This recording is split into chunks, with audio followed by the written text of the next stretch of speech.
नमस्कार दोस्तों, welcome to success with Lokesh Bhati.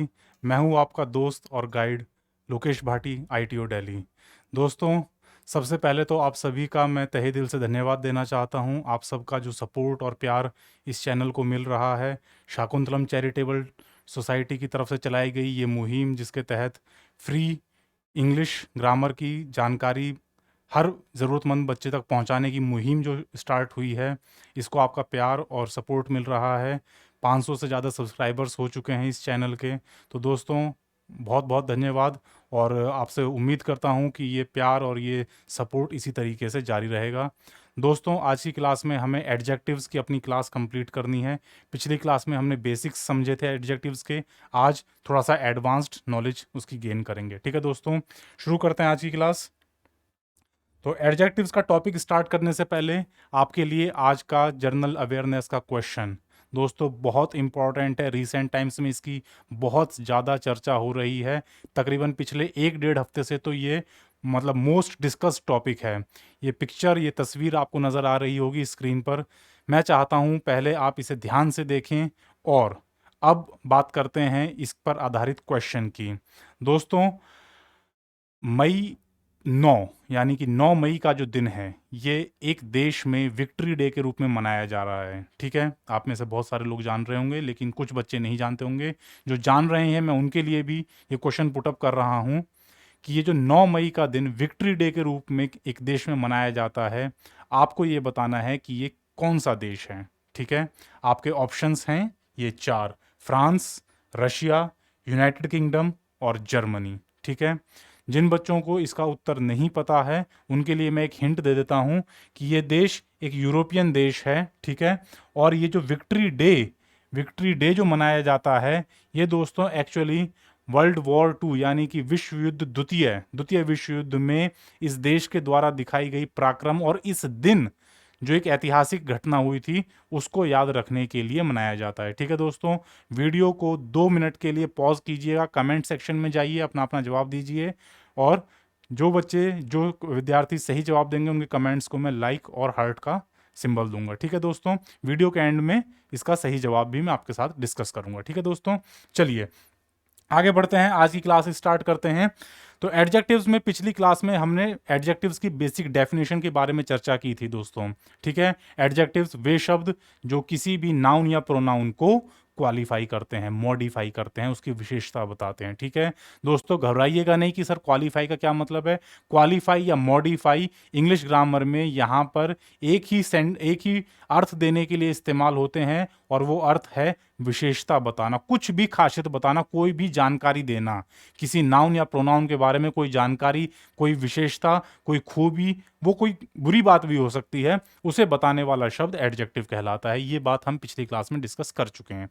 ठीक है, इसके बाद में हमने जो टाइप्स ऑफ एडजेक्टिव्स 10 टाइप हमने डिस्कस कर लिए थे दोस्तों। अब उनको डिस्कस करेंगे, वीडियो बहुत ज़्यादा लेंदी हो जाएगी। जो बच्चे नए जुड़े हैं, आज ही जो क्लास देख रहे हैं, वो प्लीज़ प्लेलिस्ट में जा करके पिछली वीडियो एडजेक्टिव्स की देख लीजिएगा, वीडियो को पॉज करके, क्योंकि अगर आपको एडजेक्टिव्स का वो बेसिक नहीं पता होगा तो दोस्तों आज की क्लास थोड़ा सा कठिन हो जाएगी। ठीक है, तो रिक्वेस्ट है कि पिछली वीडियो कंप्लीट करके तब आप इस वीडियो को आगे रिज्यूम करें। ठीक है, जिन बच्चों ने कंटिन्यू कर रहे हैं उनके लिए आगे बात करते हैं।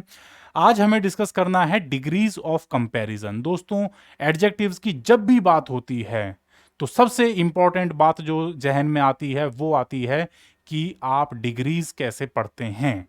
ठीक है दोस्तों, देखिए बात हो रही है विशेषता की, कि किसी भी नाउन या प्रोनाउन के बारे में एडजेक्टिव्स विशेषता बताते हैं, खासियत बताते हैं। अब एक चीज ध्यान दीजिए, क्या विशेषता केवल एक हद तक ही सीमित होगी? नहीं सर। हम बात करें कि राम एक अच्छा लड़का है, अब हमने ये तो बता दिया कि सर राम अच्छा लड़का है, क्या दुनिया में राम से अच्छा कोई और नहीं हो सकता? बिल्कुल हो सकता है सर। क्या राम से कोई खराब भी हो सकता है? हाँ सर, यानी कि राम उस आदमी से अच्छा हो सकता है। तो कोई राम से अच्छा होगा, कोई राम से खराब होगा, ऐसा तो नहीं है कि सर राम ही सर्वश्रेष्ठ है। हाँ, अगर बात करें भगवान श्री राम की तो वो तो खैर चलिए जी सर्वश्रेष्ठ हैं। लेकिन अगर हम एक नॉर्मल बच्चे की बात कर रहे हैं, एक आम आदमी की बात कर रहे हैं, सपोज दिनेश, या मैं अपनी ही बात करूं कि लोकेश लोकेश अच्छा है, ठीक है सर, कोई आदमी, बहुत सारे आदमी इस दुनिया में मुझसे अच्छे होंगे, तो वो लोग मुझसे बेहतर हैं। ठीक है, और मैं कुछ लोगों से तो एटलीस्ट शायद अच्छा होऊंगा। ठीक है, तो अब ये जो खासियत हैं, ये जो विशेषताएं हैं दोस्तों, इनमें आप देख रहे हैं कि कम ज्यादा होता है। यानी कि आपको इन विशेषताओं को कंपेयर करना पड़ सकता है, इनकी कंपैरिजन करनी पड़ सकती है, इनकी तुलना करनी पड़ सकती है। तो सर फिर इंग्लिश ग्रामर में क्या होगा? बिल्कुल, इंग्लिश ग्रामर में भी जब आप सेंटेंस बनाएंगे, अगर आपने ये कहा कि Ram is a good boy या Dinesh is a good boy, तो दिनेश की तो बात ठीक है सर, वो अच्छा लड़का है। अगर मैं ये कहूं कि श्याम राम से अच्छा है, तो Shyam is better then Ram.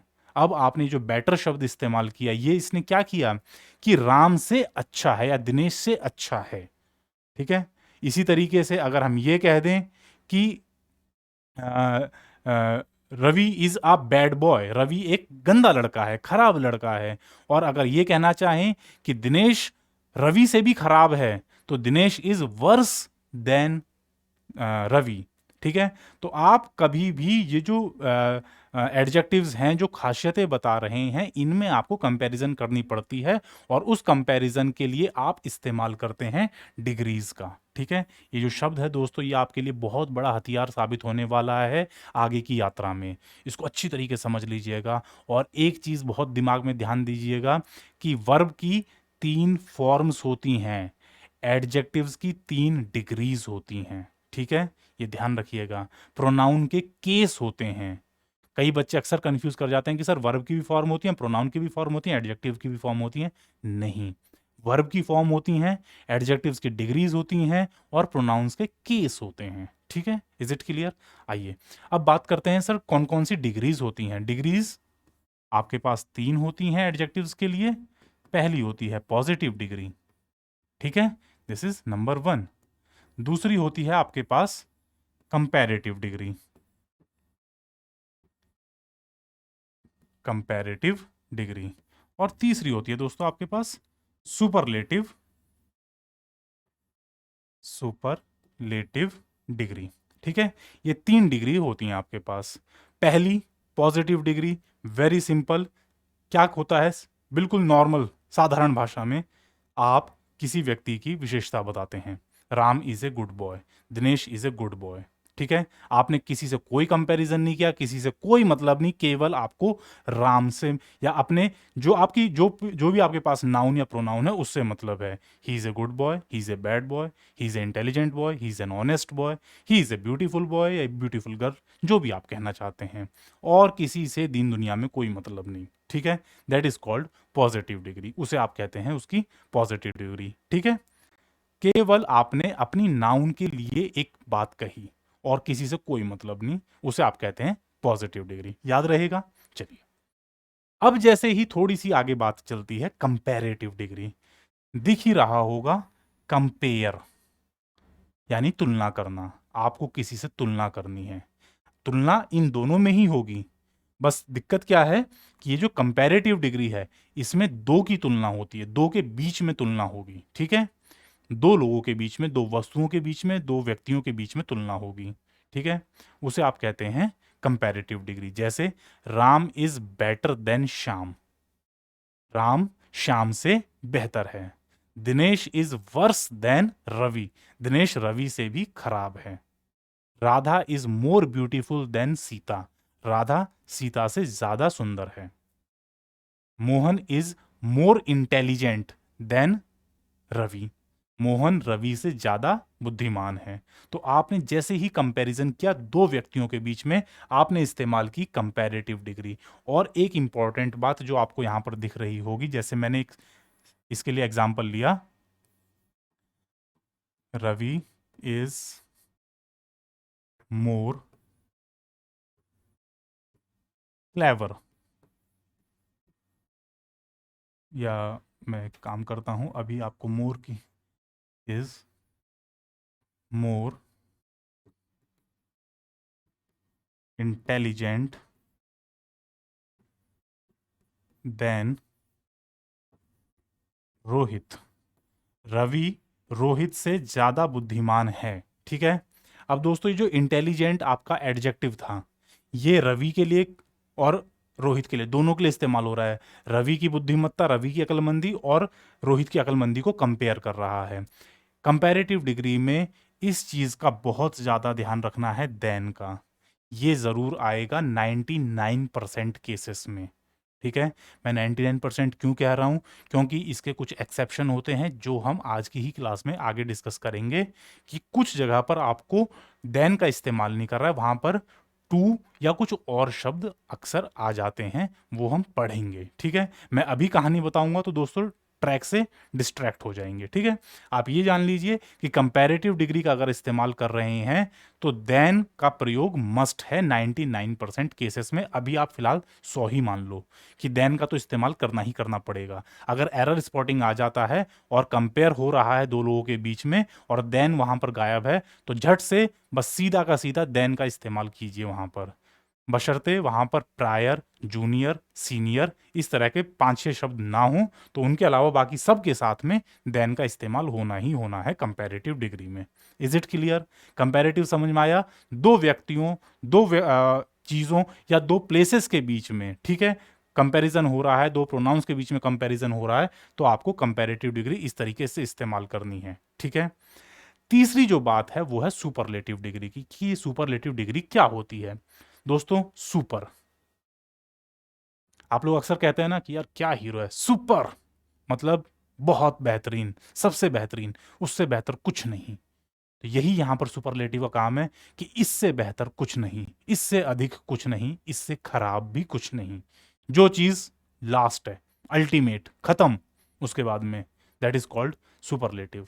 जो अपने आप में लास्ट है, उससे ऊपर, उससे बेहतर, उससे खराब कुछ नहीं हो सकता, अल्टीमेट है, दैट इज सुपरलेटिव। ठीक है, सर्वाधिक। तो जैसे हम ये कह दें कि जी यूएस दुनिया में सबसे ताकतवर देश है, US is the most powerful country in the world, सबसे ताकतवर, मोस्ट पावरफुल। ठीक है, Ram is the tallest boy in the class, Ram class में सबसे ऊंचा लड़का है, सबसे हाइटेड लड़का है। ठीक है, Dinesh is the most intelligent boy in the class, Dinesh class में सबसे बुद्धिमान लड़का है।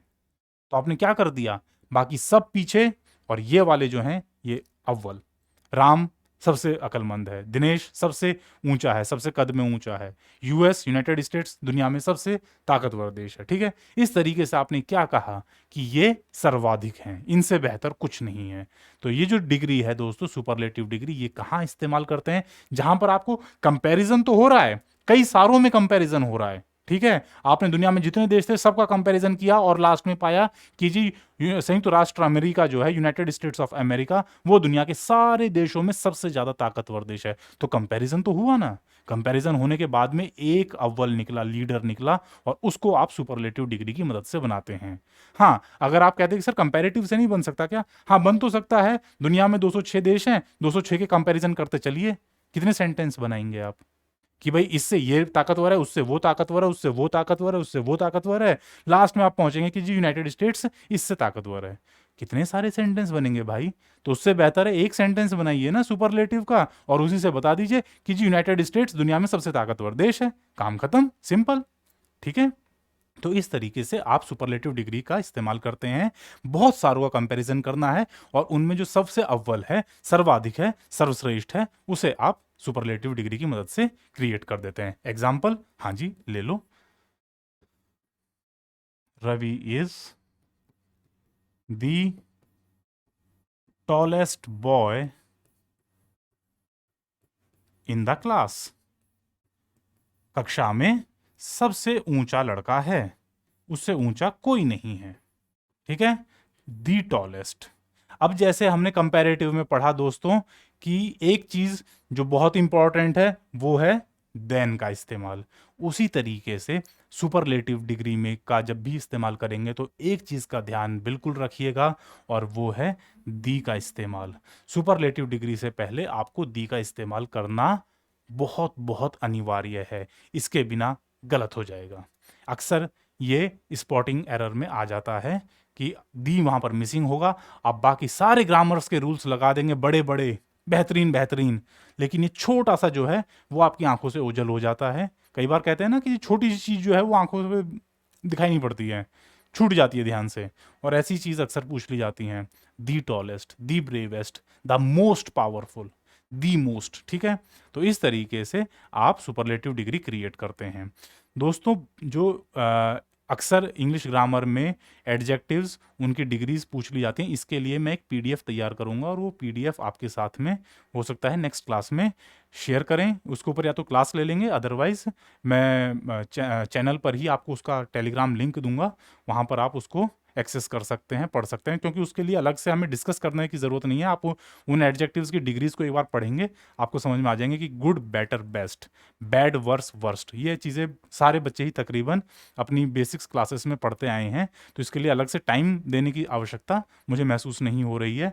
हाँ, ज़रूरत है कि एडजेक्टिव्स के रूल्स को हम डिस्कस करें कि एडजेक्टिव्स का इस्तेमाल करते समय हमें क्या क्या ध्यान बरतना है, क्या क्या सावधानियां बरतनी है। ठीक है, तो 3 आपकी डिग्रीज हो गई दोस्तों, इनको अच्छी तरीके से समझ लीजिए। ठीक है, आगे बढ़ते हैं, बात करते हैं अब एडजेक्टिव्स के जो नियम कानून हैं। ठीक है दोस्तों, मेरी हमेशा ये कोशिश रहती है कि जो चीज़ आपको आम जनमानस में इजीली एक्सेसिबल है, मैं उसके ऊपर टाइम देने की बजाय वो चीज़ें आपके साथ डिस्कस करूं जो अक्सर क्लासेस में छोड़ दी जाती हैं। वो रूल्स, वो सावधानियां या वो जो कॉशन की इस्तेमाल करते समय आपको क्या सावधानी बरतनी है, वो अक्सर जो है नॉर्मल क्लासेस में छोड़ दी जाती हैं। तो उन बातों को हम यहाँ पर डिस्कस कर लेते हैं। ठीक है, ये जो डिग्रीज हैं ये दोस्तों आपको कहीं भी आसानी से एक्सेस हो जाएंगी। इनके ऊपर हम ज़्यादा समय वेस्ट नहीं करेंगे, रादर वेस्ट नहीं कहना चाहिए, मुझे कहना चाहिए कि इसके ज़्यादा समय नहीं देंगे।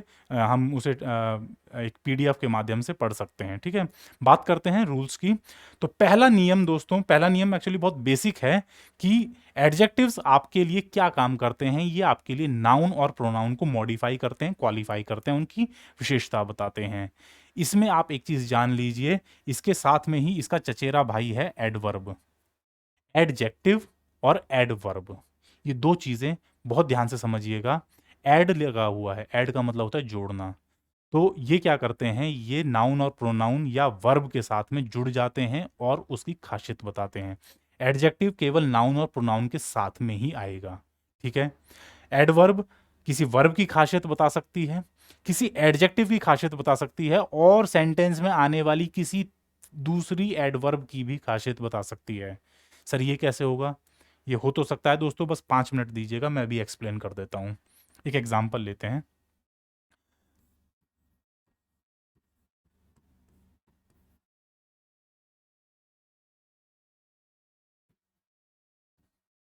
Ravi is a good boy. Ravi एक अच्छा लड़का है। ठीक है, अब दोस्तों देखिए, बॉय जो है ये नाउन है, इस नाउन की खासियत इस गुड शब्द ने बताई, तो ये क्या हो गया आपके लिए, एडजेक्टिव हो गया। ठीक है, अब मैंने बात करूं अगर, ही इज एफ्रेड, या इसकी बजाय दूसरी ले लेते हैं, ही इज इंटेलिजेंट, वो बुद्धिमान है। आपने क्या किया, प्रेडिकेटिव यूज लिया है अब की बार। ठीक है, ये मैं जानबूझ करके लिया कि यहां पर आपने दोस्तों देखिए एट्रीब्यूटिव यूज लिया। ये पिछली क्लास में हम डिस्कस कर चुके हैं। एट्रीब्यूटिव यूज क्या होता है, जिसके तुरंत बाद में एक नाउन लग जाती है, एट्रीब्यूटिव यूज किया। यहां पर आपने क्या किया, दो काम हो गए। एक तो प्रोनाउन की खासियत बताई, प्रोनाउन एडजेक्टिव जो है यहां पर नाउन की खासियत बता रहा था, यहां पर प्रोनाउन की खासियत बता रहा है।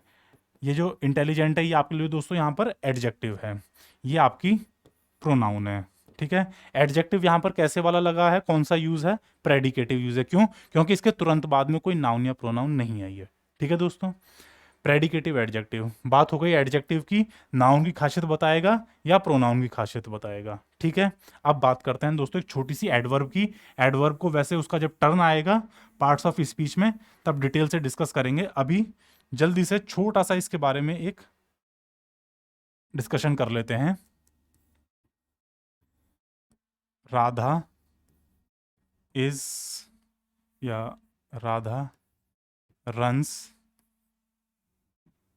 राधा रन्स, राधा दौड़ती है। ठीक है, तो यहां पर क्या हो रहा है दोस्तों, राधा आपकी नाउन है, ये आपकी वर्ब है। ठीक है, दौड़ना। अब अगर मैं ये कहूं, राधा रन्स फास्ट, राधा तेज दौड़ती है। अब दोस्तों नाउन, वर्ब, और ये जो फास्ट है ये क्या बता रहा है, राधा का जो एक्टिविटी है, राधा की जो क्रिया है, राधा जो काम कर रही है दौड़ने का, वो कैसे कर रही है? तेज कर रही है। तो अब ये जो तेज है, ये राधा की खासियत बता रहा है या दौड़ने की खासियत बता रहा है? सर ये दौड़ने की खासियत बता रहा है। हो सकता है राधा किसी दिन धीरे भी दौड़ सकती है, लेकिन अभी जो बात हो रही है उसमें जो राधा दौड़ रही है वो तेज दौड़ रही है। ठीक है, तेज दौड़ती है। तो दोस्तों ये हो गई एडवर्ब। ठीक है, इज इट क्लियर? इसी तरीके से अगर हम ये कह दें Radha runs very fast, Radha बहुत तेज दौड़ती है। अब सर ये नाउन है, ये वर्ब है, ये फास्ट आपने बता दिया था एडवर्ब है, एडीवी। ठीक है, एडवर्ब है। और अब ये वेरी जो बचा सर ये क्या है? ये वेरी एडवर्ब ही है दोस्तों। एडवर्ब किसी सेंटेंस में आने वाली वर्ब को भी क्वालिफाई कर सकता है। रन्स को यहां पे क्वालिफाई कर रहा था फास्ट, तो फास्ट एडवर्ब था। रन्स को तो फास्ट क्वालिफाई कर रहा है, रन्स को फास्ट क्वालिफाई कर रहा है, इसलिए फास्ट एडवर्ब है। और इस फास्ट को वेरी क्वालिफाई कर रहा है, कितना तेज? बहुत तेज। ठीक है, तो अगर कोई शब्द एडवर्ब को क्वालिफाई कर रहा है तो वो भी एडवर्ब ही कहलाएगा दोस्तों। ठीक है, सर दोनों बातें हो गई, आपने बता दिया वर्ब को क्वालिफाई करने वाला एडवर्ब हो गया, एडवर्ब को क्वालिफाई करने वाला भी एडवर्ब हो गया। एडजेक्टिव भी आपने लिखा था, हाँ लीजिए ना।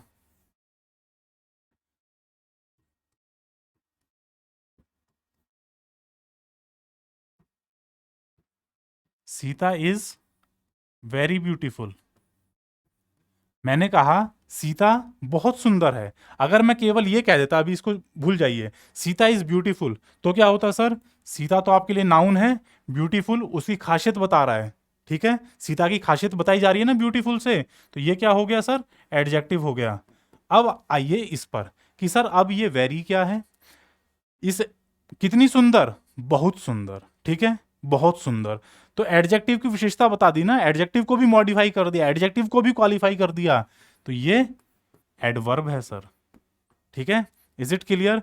तो इस तरीके से आपने समझा कि एडजेक्टिव किसी नाउन या प्रोनाउन की विशेषता बताएगा। एडवर्ब किसकी क्या क्या करेगा? सर एडवर्ब किसी वर्ब को क्वालिफाई कर सकता है, किसी एडजेक्टिव को क्वालिफाई कर सकता है, या सेंटेंस में आने वाली किसी दूसरी एडवर्ब को भी क्वालिफाई कर सकता है। Is it clear? चलिए आगे बढ़ते हैं दोस्तों। दूसरा नियम, लिंकिंग वर्ब्स बहुत इंपॉर्टेंट है। लिंकिंग वर्ब्स अक्सर लोग इसके बारे में नहीं जानते हैं, आप आज समझ लीजिए, जीवन में कभी नहीं भूलोगे। लिंकिंग वर्ब्स दोस्तों एक्चुअली क्या होती हैं? कुछ ऐसी वर्ब्स होती हैं जो एडवर्ब की मदद से क्वालिफाई नहीं होंगी। ठीक है, सर आपने अभी पिछले पॉइंट में बताया कि जी वर्ब को क्वालिफाई करने वाला एडवर्ब होता है, हाँ होता है, लेकिन कुछ वर्ब्स ऐसी हैं जो एडवर्ब की मदद से क्वालिफाई नहीं होंगी। तो सर किससे क्वालिफाई होंगी? वो सर एडजेक्टिव से क्वालिफाई होंगी। यस, वो एडजेक्टिव से क्वालिफाई होंगी। कैसे? समझिए, पहले तो ये जान लीजिए कि सर लिंकिंग वर्ब्स हैं कौन कौन सी। लिंकिंग वर्ब्स ऐसी हैं जो अक्सर जो है ना, जो भावनाएं होती हैं उनसे रिलेटेड होती हैं। जैसे बी यानी होना, बिकम यानी बनना, सीम अपीयर दिखना, टेस्ट स्वाद लेना, स्मेल सूंघना, साउंड सुनना, फील महसूस करना, टर्न मुड़ना, गेट प्राप्त करना, ग्रो बनना, कीप रखना, लुक देखना, मेक प्रूव। तो ये जो वर्ब्स हैं दोस्तों, ये आपकी क्या कहलाती हैं? लिंकिंग वर्ब्स कहलाती हैं। इनको अगर आप ध्यान से देखेंगे तो पाएंगे कि ये कुछ भी ऐसा नहीं है इनमें कि जो टेंजिबल है। ये सभी क्या हैं? भावनाओं से संबंधित हैं। सुनना, देखना, टेस्ट करना, महसूस करना। ठीक है, इस तरह की वर्ब्स हैं ये। और ये जो वर्ब्स हैं दोस्तों, ये एडवर्ब की मदद से क्वालिफाई नहीं होंगी। ये एडवर्ब की मदद से क्वालिफाई नहीं होती हैं, ये क्वालिफाई किसकी मदद से होंगी? एडजेक्टिव की मदद से होंगी। कैसे? आइए देखते हैं। जैसे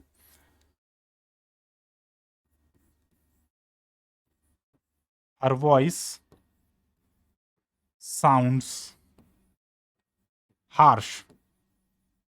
कोई लड़की है, उसकी आवाज कैसी है? कैसी सुनाई पड़ती है?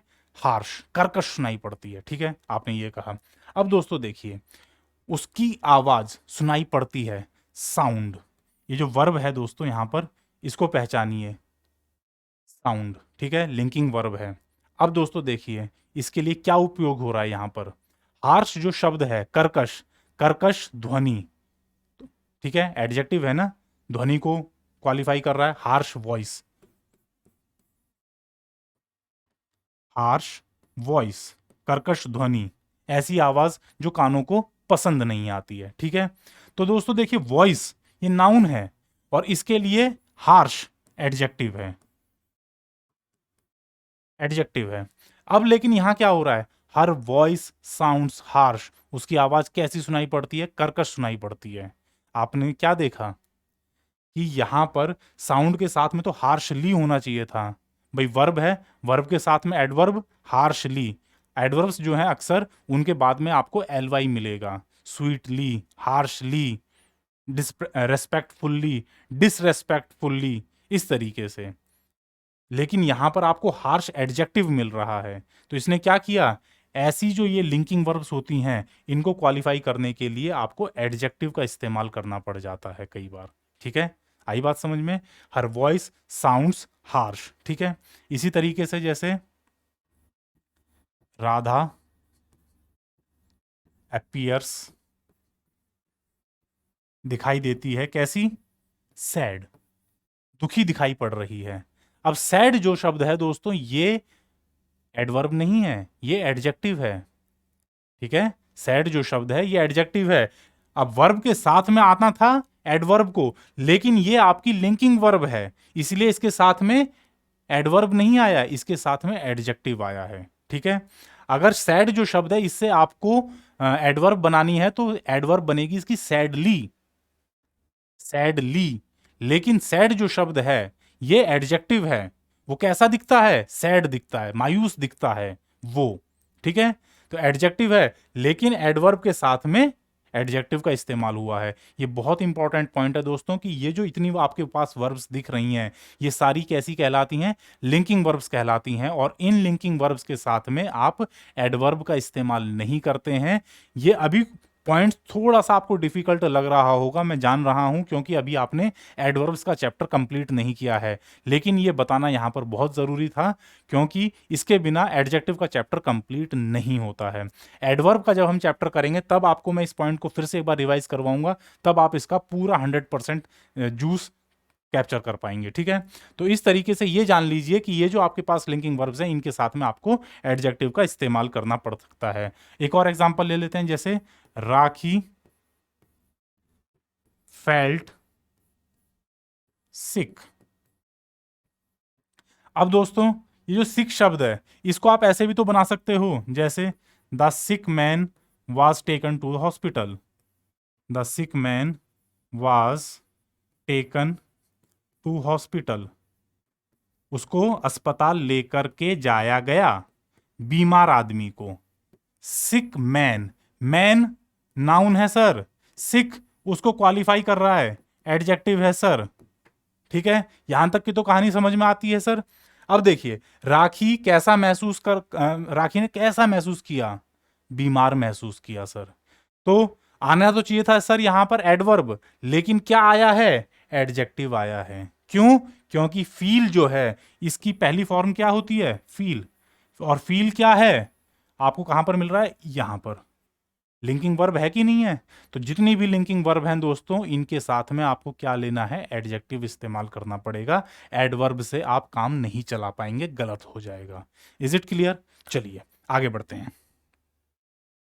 नेक्स्ट, तीसरा point, some adjectives don't admit of any comparative और सुपरलेटिव डिग्री। कुछ आपके पास ऐसी एडजेक्टिव्स होते हैं जिनमें आप कंपैरेटिव या सुपरलेटिव डिग्री का इस्तेमाल नहीं कर सकते हैं। ठीक है, क्यों नहीं कर सकते हैं सर, क्योंकि वो खुद ही एब्सोल्यूट पोजीशन को दिखाते हैं। मतलब समझ रहे हैं कि कुछ आपके पास एडजेक्टिव्स ऐसे होते हैं जो अपने आप में ही खत्म, अल्टीमेट हैं, उससे बेहतर कुछ नहीं हो सकता है। तो ना तो उनमें कंपैरिजन की कोई गुंजाइश बचती है, ना उनमें हमें सुपरलेटिव बनाने की जरूरत पड़ती है, क्योंकि वो अपने आप में ही खुद अंतिम हैं, उससे ऊपर उससे बेहतर कुछ नहीं हो सकता है। भाई सुपरलेटिव से आप यही तो बताते हो कि जी सारों में वो सबसे बढ़िया है या सबसे बेहतरीन है। ये जो शब्द हैं ये अपने आप में ही अल्टीमेट हैं, इनसे ऊपर कुछ है ही नहीं। तो इनके साथ में ना तो आप कंपैरेटिव डिग्री इस्तेमाल करोगे, मोर देन ये सब, ना इनके साथ में आप सुपरलेटिव वाले इस्तेमाल करोगे, दी मोस्ट, दी लीस्ट, ऐसा कुछ नहीं आएगा। ये शब्द अकेले ही इस्तेमाल होंगे और ये एडजेक्टिव हैं। ये एडजेक्टिव हैं, लेकिन इनकी डिग्री नहीं बनती है, ये अपने आप में अंतिम है। ठीक है, आपने कहा कि सर एडजेक्टिव की तो डिग्री बनेगी। हाँ, कुछ शब्द ऐसे हैं जिनकी डिग्री नहीं बनती है, वो ये वाले श्रीमान हैं। ठीक है, इनको डिग्री की आवश्यकता नहीं पड़ती है, ये अपने आप में परिपूर्ण है। क्या क्या है, जैसे देखिए ध्यान से, परफेक्ट, यूनिक, आइडल। परफेक्ट कौन होता है कि जी बिल्कुल उसमें कोई कमी ही नहीं है, परफेक्ट है एकदम, बिल्कुल सर्वश्रेष्ठ। फिर यूनिक, एकदम दुनिया में अकेला, उसके जैसा कोई और है ही नहीं, यूनिक, अद्भुत है। ठीक है, आइडियल, आदर्श, कि जिसमें कोई कमी नहीं है, कोई त्रुटि नहीं है, कोई दोष ही नहीं है, कोई खामी नहीं है, बिल्कुल एकदम मिस्टेक लेस, उसमें कोई कमी ही नहीं है, कोई ढूंढ ही नहीं सकता सर, आइडियल। ठीक है, इसी तरीके से चीफ, मुखिया। अब आप कहते हैं कि सर वो उससे बड़ा मुखिया है, अरे अगर वो उससे बड़ा वाला हुआ तो बड़ा वाला ही तो मुखिया हुआ ना, फिर नीचे वाला तो सबऑर्डिनेट हो गया सर। Is it clear? तो चीफ यानी कि जो सबसे ऊपर है। उसके बाद है यूनिवर्सल, सार्वभौमिक, जो पूरी दुनिया का मालिक है, यूनिवर्सल। ठीक है, एक्सट्रीम, अंतिम, सबसे लास्ट का। Is it clear? कंप्लीट, पूर्ण, पूरा हो चुका है। आप कहें sir more complete, more complete, अरे अगर जो जिससे ज्यादा कोई चीज कंप्लीट हो सकती है तो फिर तो लास्ट वाली हुई ना कंप्लीट, उससे पहले वाली तो इनकम्प्लीट है सर। Is it clear? तो ये जो शब्द हैं दोस्तों, इनके साथ में मोर या लेस का प्रयोग नहीं हो सकता है, इनके साथ में कंपैरिजन नहीं हो सकता है, ये अपने आप में पूर्ण है। या तो अगर वो कमी दिखा रहे हैं तो वो सबसे कम है, अगर वो कोई चीज की ज्यादा, किसी विशेषता की अधिकता दिखा रहे हैं तो वो सबसे ज्यादा है। ठीक है, बीच में नहीं है वो। Is it clear? Entire, excellent, excellent किसको दिया जाता है? जो क्लास में अव्वल है, बिल्कुल सबसे बढ़िया है, दैट इज एक्सेलेंट। ठीक है, एब्सोल्यूट, पूर्ण। इम्पॉसिबल, सर इम्पॉसिबल, असंभव। अब ऐसे कभी कह सकते हैं कि सर ये काम थोड़ा सा ज्यादा असंभव है, ऐसा कभी आपने सुना है? नहीं, असंभव मीन्स असंभव सर, हो ही नहीं सकता, उसमें कम ज्यादा का तो सवाल ही नहीं उठता है। ठीक है, फिर इटरनल, इटरनल शब्द कई बच्चों को नहीं पता होगा, शाश्वत, जो हमेशा से था और हमेशा रहेगा, कभी खत्म ही नहीं होगा, दैट इज इटरनल। ठीक है, सुप्रीम, मुखिया, कई बार कह दिया जाता है ना, जैसे किसी पार्टी का कोई सर्वे सर्वा है कि जी वही उस पार्टी का लीडर भी है, वही उस पार्टी का मुखिया भी है, वही उस पार्टी का प्रेसिडेंट भी है, सब कुछ वही है, सुप्रीम। ठीक है, सुप्रीम लीडर, तो उससे ऊपर कोई नहीं है, दैट इज सुप्रीम। तो ये जो शब्द हैं दोस्तों, इनके साथ में आप कंपैरेटिव का इस्तेमाल नहीं करते हैं। कंपैरेटिव का अगर आपने इस्तेमाल किया तो दोस्तों गलत हो जाएगा। स्पॉटिंग द एरर में अक्सर ऐसे शब्द डाल दिए जाते हैं। ठीक है, द मोर सुप्रीम लीडर गलत है, द सुप्रीम लीडर। ठीक है, अगर आपसे कह दिया जाए the absolute, the more absolute solution was prepared, कि और एक गाढ़ा घोल बनाया गया, वो गलत है, एब्सोल्यूट सॉल्यूशन वाज प्रिपेयर्ड। ठीक है, इज इट क्लियर? जैसे एक एग्जांपल ले लेते हैं,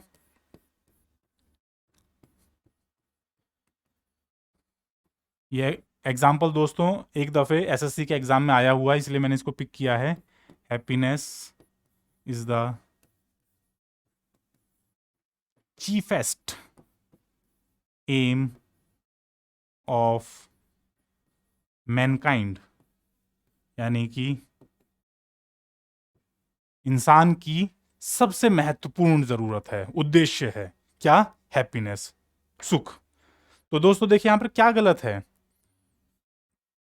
यही शब्द गलत है, चीफेस्ट। चीफेस्ट नहीं होता है चीफ, उसने चीफेस्ट लिखा, ये भी गलत है। द मोस्ट चीफ कहता तो भी गलत है, only chief. Happiness is the chief, ये ध्यान रखिएगा, इनके साथ में दी जरूर लगेगा, क्योंकि ये भी अपने आप में सुपरलेटिव होते हैं।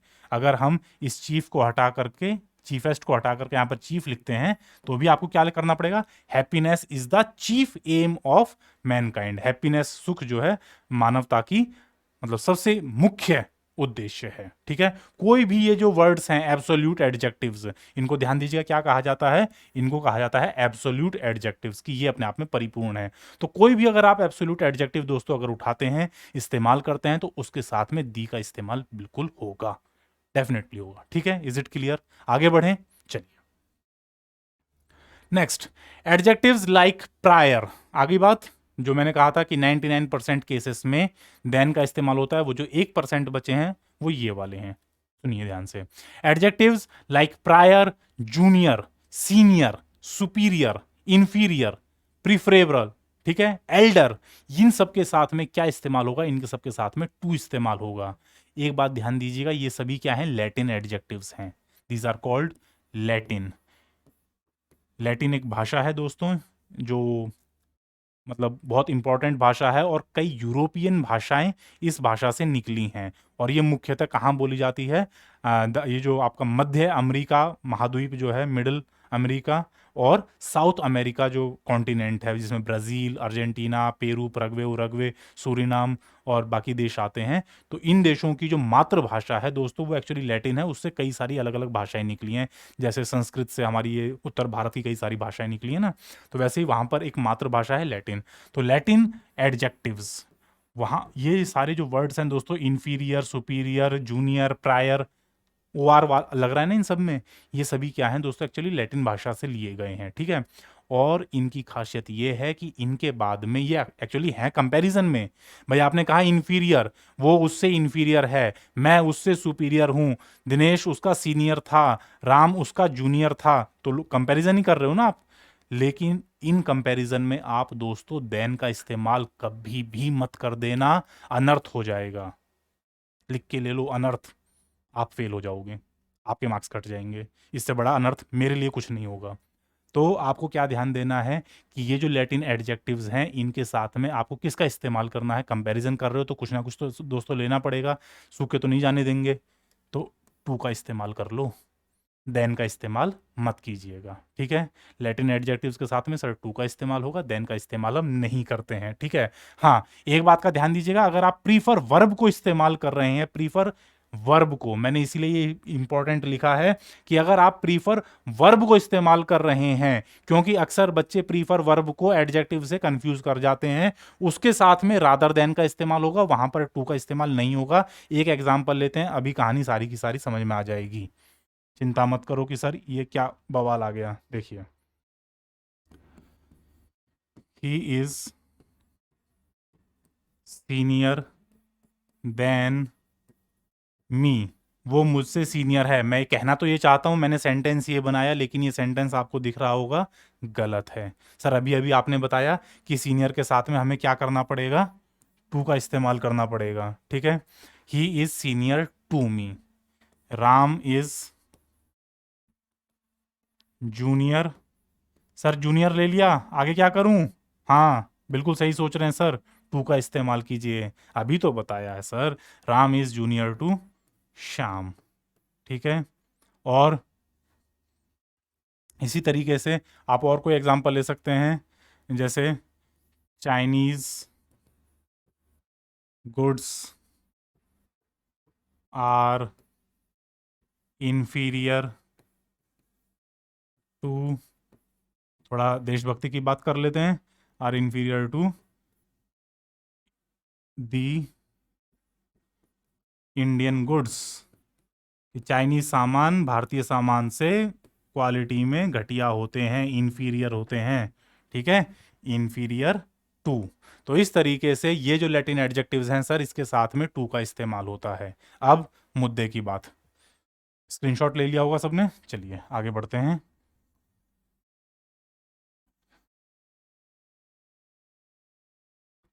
अब बात करते हैं दोस्तों प्रीफरेबल की, ठीक है, बहुत इंपॉर्टेंट है। एक और है एल्डर, एल्डर यानी उम्र में बड़ा।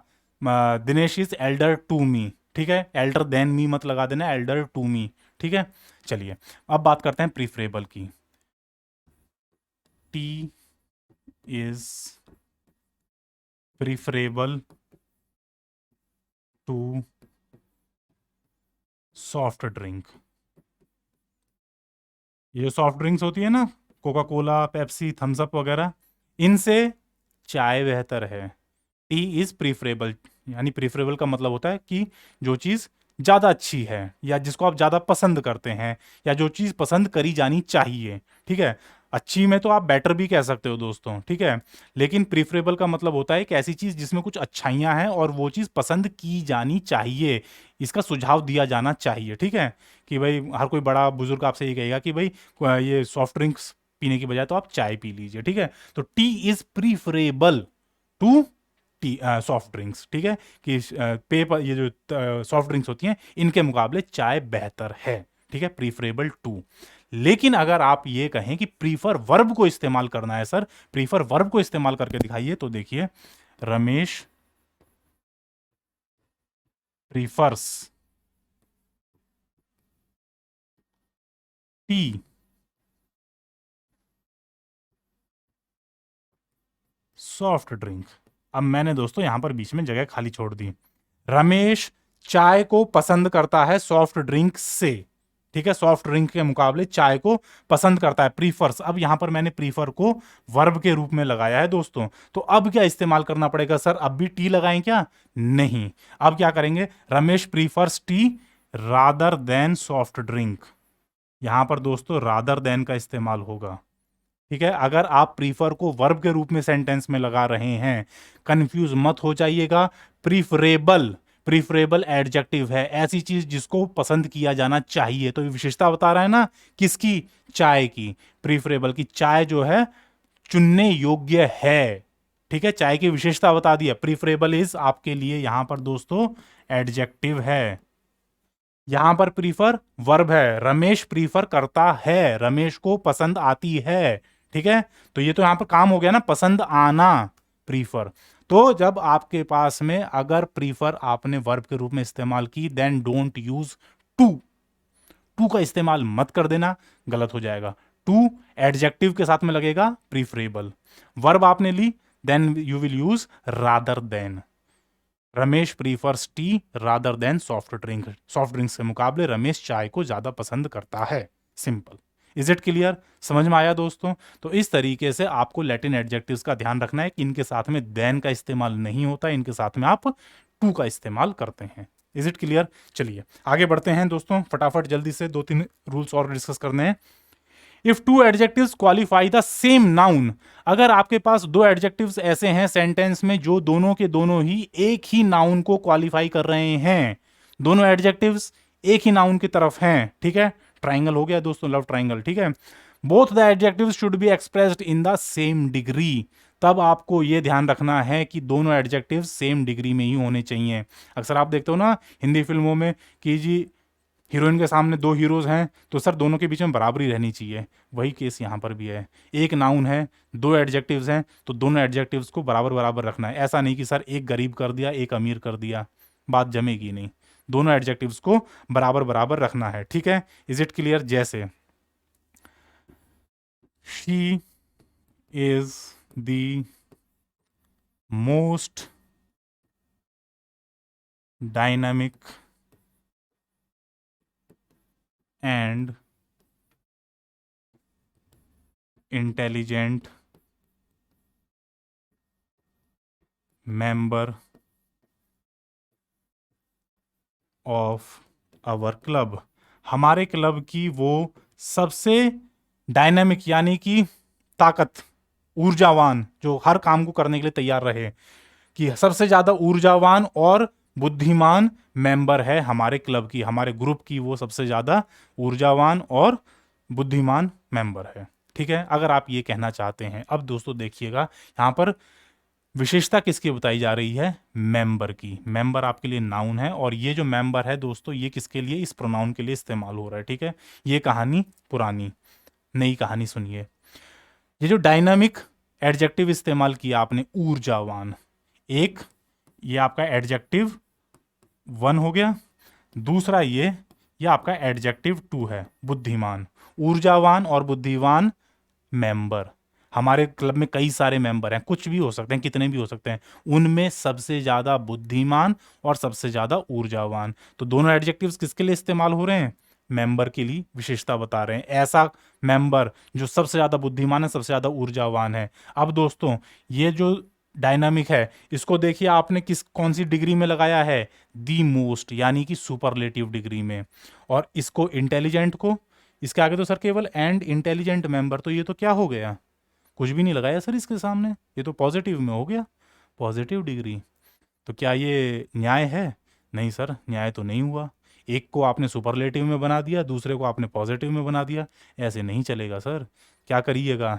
And the most intelligent member of our club, she is the most dynamic and the most intelligent. हाँ, एक काम कर सकते हैं, ये जो दी है इसका रिपीटिशन आप यहाँ से अवॉइड कर सकते हैं। She is the most dynamic and most intelligent member of our club. हमारे क्लब की सबसे ज़्यादा डायनामिक और सबसे ज़्यादा बुद्धिमान, दोनों बातें कहनी पड़ेंगी, दोनों सेम डिग्री में आनी चाहिए। अगर दोनों को आपने सेम डिग्री नहीं किया दोस्तों तो दिक्कत आ जाएगी, ये बुरा मान जाएगा बाद वाला। ठीक है, इज इट क्लियर? आइए एक और एग्जांपल ले लेते हैं, जैसे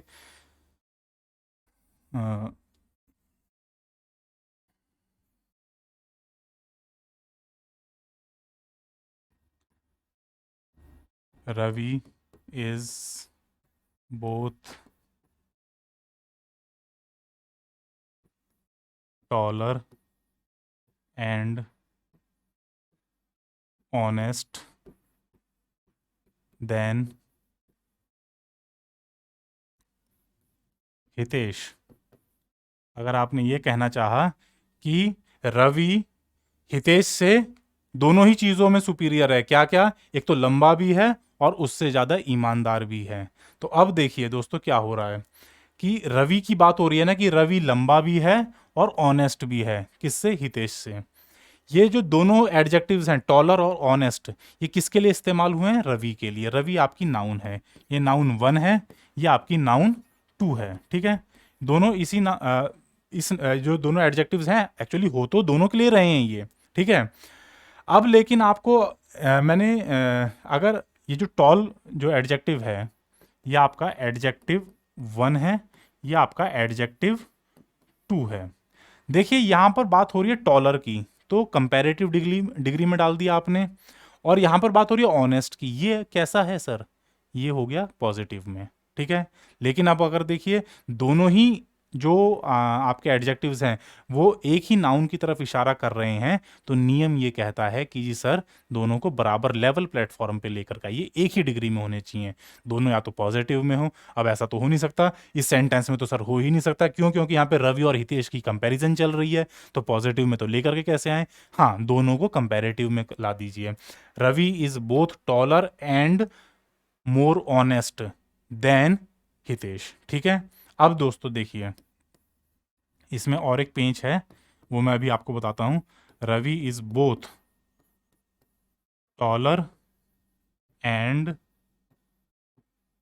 मोर ऑनेस्ट देन हितेश। ठीक है, अब ये सेंटेंस कंप्लीट है। कुछ बच्चों के मन में आ रहा होगा सर क्या ऐसा कर सकते थे कि Ravi is both more honest and taller than Hitesh? ऐसा नहीं कर सकते थे। अगर आप ऐसा कर देते, जो आप सोच रहे हैं कि sir Ravi is both more honest and taller, more honest and taller than, मैं उम्मीद करता हूं कि बच्चों को ये लास्ट वाला लाइन दिख रहा होगा, एंड देन हितेश। अगर आप दोस्तों इस तरीके से कर देते ना कि Ravi is both more honest and taller, तो ये गलत हो जाता। ये वाला यूसेज दोस्तों गलत है। क्यों गलत है? क्योंकि यहां पर मोर जो है ये केवल ऑनेस्ट के लिए नहीं लगेगा, ये ऑनेस्ट के लिए तो लग ही रहा है, टॉलर के लिए भी माना जाएगा। और दोस्तों वो टॉलर ऑलरेडी कंपैरेटिव में है, आपने मोर का एक बार फिर इस्तेमाल कर दिया, डबल हो गया ना। डबल इंग्लिश ग्रामर में पाप है, जिसकी जरूरत नहीं है उसको इस्तेमाल मत कीजिए। ठीक है, तो इसीलिए ये इस तरीके से इस्तेमाल होगा कि Ravi is both taller and more honest than Hitesh. Hitesh से दोनों ही मामलों में ये अव्वल है। क्या क्या? एक तो हितेश से लंबा है और हितेश से ज्यादा ईमानदार है। ठीक है, इज इट क्लियर? तो दोस्तों इस तरीके से आपको हर एक नियम को थोड़ा बारीकी से समझना होगा। ठीक है, इज इट क्लियर? तो दोस्तों आज की क्लास को हम यहीं पर विश्राम देंगे। नेक्स्ट क्लास में हमारे जो तकरीबन 5 या 6 रूल्स बचे हुए हैं इन्हें कवर करेंगे और डिग्रीज के बारे में भी थोड़ी सी चर्चा करेंगे। चलते चलते अपने एमसीक्यू की तरफ आते हैं, जो हमने आज एमसीक्यू डिस्कस किया था। तो आज का क्वेश्चन था दोस्तों कि मई 9 को विक्ट्री डे के रूप में मनाया जाता है, कौन से देश में मनाया जाता है? अभी रिसेंटली ये आपने न्यूज़ में भी सुना होगा। तो इसका करेक्ट आंसर है दोस्तों रशिया। ठीक है, रूस वो देश है जिसमें मई 9 तारीख को विक्ट्री डे के रूप में मनाया जाता है, क्योंकि इसी दिन रूस ने ऑफिशियली जो हिटलर की नाजी सेना थी, जर्मनी की सेना थी, उसको परास्त किया था। ऑफिशियली डिक्लेयर हो गया था कि भाई जर्मनी जो है रूस से द्वितीय विश्व युद्ध में वापसी कर रहा है। उन्होंने रूस के ऊपर आक्रमण किया था और वो काफ़ी दिनों तक वो लड़ाई चलती रही और उसके बाद में 9 मई को ऑफिशियल डिक्लेरेशन हुआ कि जर्मनी की सेना रूस से वापस मुड़ गई थी। ठीक है, तो रूस की ये जो बहादुरी थी, और यहीं से दोस्तों एक्चुअली एक बड़ा इंटरेस्टिंग वाकया है कि जो द्वितीय विश्व युद्ध में जर्मनी, इटली और जापान का जो पलड़ा भारी चल रहा था बाकी अलाइड कंट्रीज़ के ऊपर, यूएस, यूके, फ्रांस, रशिया, इनकी जो संगठन थी इसके ऊपर, ये जो 3 देश थे जिनको जर्मनी, इटली और जापान, तो ये जर्मनी, इटली, जापान की जो संगठन था ये भारी था। लेकिन 9 मई को जो ये डिक्लेरेशन हुआ, ये जो लड़ाई, इसमें जर्मनी पीछे मुड़ गया और रूस ने विजय हासिल की थी। यहाँ से द्वितीय विश्व युद्ध का जो पासा है वो पलट गया था और ये जो मित्र देश हैं जैसे यूएस, यूके, फ्रांस और रशिया, इनकी जीत सुनिश्चित हुई थी।